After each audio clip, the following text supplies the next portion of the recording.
Okay guys, so this is paper 31 from May June 2014.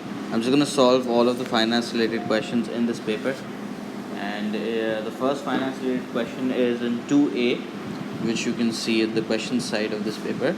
There are two parts to it. The first part is taking out the gross profit margin. The gross profit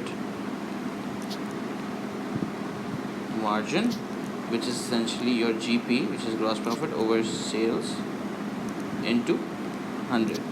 In this case, you can see in 2014 here, your sales is given to you, which is also your revenue, and your cost of sales is given to you. Now your gross profit is always your sales minus cost of sales, which essentially means 130 minus 104. 130 minus 104 is 26. So your GP ratio should be 26 over 130, which comes out to be 20%. Of course, you have to multiply it by 100. The second part of the question is which is to take out the net profit margin. Now your net profit is always equal to your gross profit minus expenses, and in this case your expenses are given to you as overhead expenses, which in this case is 14. So your net profit should be your gross profit, which you calculated here as 26 minus 14, which gives you 12 or 12 million. Now, in order to take out your net profit margin, remember always whenever it's a margin, the denominator must be your sales or revenue.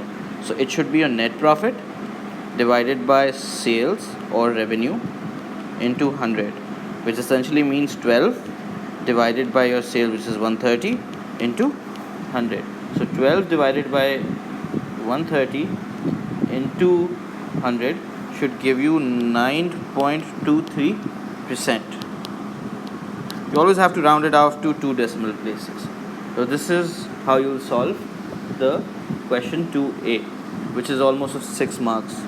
If they ask you to comment on it, so you can see that your average selling price here, let me just say here, the average selling price is decreasing. So this could be one reason for a decline in your gross profit margin, because initially in 2012 it was 33.3, then it was 30.8, and now it's 20.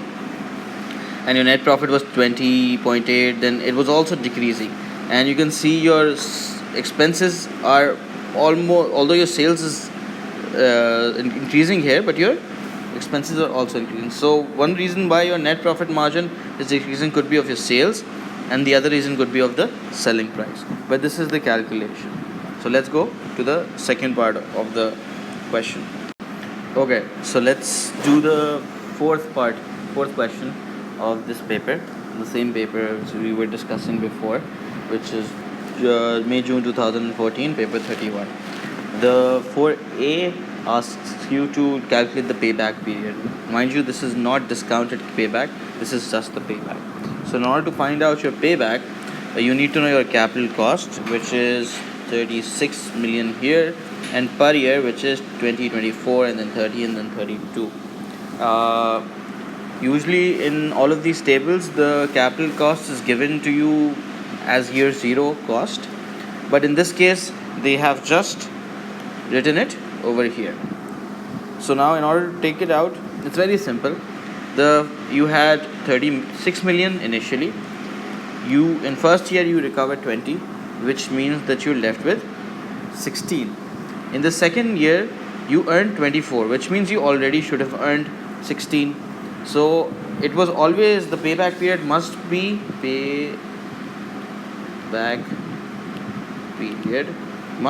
at least 1 year.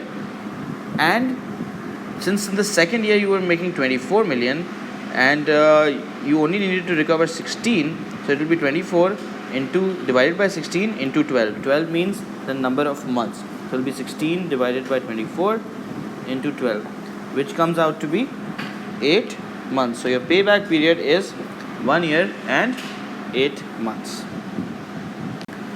Okay, now then let's, after calculating payback period, let's calculate your net present value.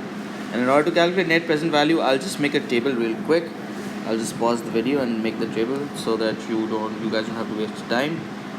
Okay, so now I've made the table already. I didn't make the table while in the video, but I've made it already. And this is the table. This is year 0, their net cash flow, your discount factor, and your discounted cash flow.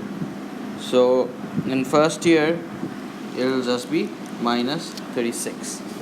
In the second year, if you multiply 20 by 0.91, you'll get 18.2. In the third year, you have to multiply 24 by 0.83, you'll get 19.92. In the third year, you have to multiply 30 by 0.75, which gives you 22.5.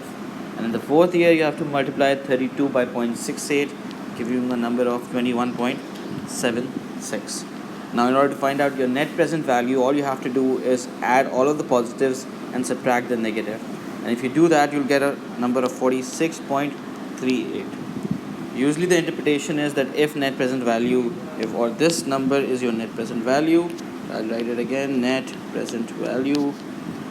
So if you have this number positive, or the higher the better. If you're comparing between two investments, the higher the number, the better the investment is. But if, since you're just analyzing this investment as itself, then I think you should go for it because it's a positive number. I'll solve the other question. So